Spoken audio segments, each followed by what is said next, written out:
আরেক লোক দেখবেন তার আবার রোগ বালাই নাই, মাশাআল্লাহ, তাকে আল্লাহ তাআলা আর্থিক দৈন্যতা, দারিদ্রতা দিয়ে পরীক্ষা করছেন। দিন আনে দিন খায়, যা আছে তাতে চলে না, এটা তার জন্য পরীক্ষা। আবার আরেক শ্রেণীর লোক দেখবেন তাকে আল্লাহ অসুস্থতাও দেয় নাই, দারিদ্রতাও দেয় নাই, তার দাম্পত্য জীবনের সমস্যা আছে না নাই? স্ত্রী কথা শোনে না, অথবা ছেলে মেয়ে কথা শোনে না।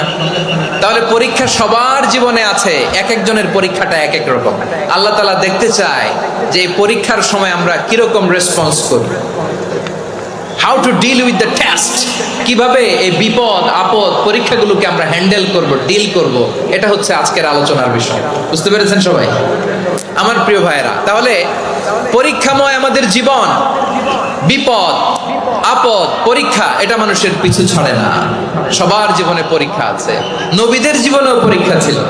সাহাবারা জিজ্ঞেস করেছেন, ইয়া রাসূলুল্লাহ, আইয়ুন নাসি আশাদ্দু বালাআন ফিদ দুনিয়া, এই দুনিয়ার বুকে কাদের পরীক্ষা সবচেয়ে বেশি? বিশ্বনবী বলেছেন, আল আম্বিয়া, এই পৃথিবীতে সবচেয়ে বেশি পরীক্ষা আল্লাহ তাআলা নিয়ে থাকেন নবীদের।